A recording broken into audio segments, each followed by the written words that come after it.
The heart of the matter. Kung hindi mo susundin ang iyong puso, maaari mong gugulin ang natitirang bahagi ng iyong buhay na pinagsisisihan ito. Ma'am, alam mo ba kung ano maganda sa pag-aasawa? Tanong ng 20 taong gulang kong anak na si John habang papasok siya sa kusina na may hawak na bagong lutong chocolate chip cookie sa isang kamay at isang baso ng gatas sa isa pa. Tumingala ako mula sa pasta sauce na inilagay ko na kumukulo at tumugon. Hindi, John. Paliwanagan mo nga ako. Well, pagsisimula ni John, it's all about compromise. Hindi ko alam kung matatawa o maiiyak ako habang ipinapaliwanag ni John ang kanyang natutunan sa kanyang klase sa Sociology of Marriage in the Family Group City College sa Pennsylvania. 5 taon nang kasal ang professor ni John at hinug na edad na 35 ang pinakamagandang payo na maibibigay niya sa kanyang mga mag-aaral tungkol sa kasal ay kompromiso. Si John ay palaging tama kaya mas alam ko kaysa sa pakikipagtalo sa kanya. Ngunit ako ay nagsusumamo na sabihin, ang iyong professor ay talagang hindi nakakuha sa puso ng matter, hindi ba? Paano kung maubusan ka na ng mga kompromiso? Paano kung isa sa inyo gusto ng church wedding at yung isa gusto magpakasal sa backyard? Sa parking lot na lang ba kayo magpapakasal? Habang umaakyat si John sa itaas para maghanda para sa date nila ni Kim, ang kanyang college sweetheart, bumuntong hininga ako ng isang salita. Anong sabi mo, ma'am? Tanong ni John. Wala naman, sagot ko. Ang gusto ko talagang gawin ay ibahagi ang aming love story. Kahit 100 beses na itong narinig ni John. Ngunit hindi ako nakisawang sabihin iyon. Nakita kami ni Mark noong freshman year namin sa Whitworth University sa Spokane, Washington noong 1973. Ang aking kasama sa kwarto, si Misty, ang namamahala sa student orientation at tinanong niya kung gusto kong sumama sa kanya upang i-welcome ang isa sa mga bagong freshmen na darating para sa college tour.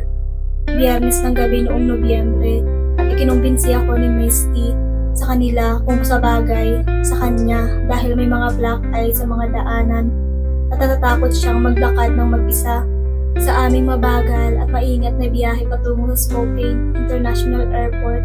Inihayag ni Misty na napag-usapan na nila ng kanyang kasintahan ang kasal. Napailing ako at di makapaniwala. Paano mo nalaman na siya na iyon?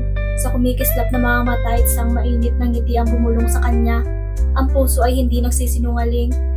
Anong klaseng kalokohan yan? Naisip ko. It sounded almost Shakespearean.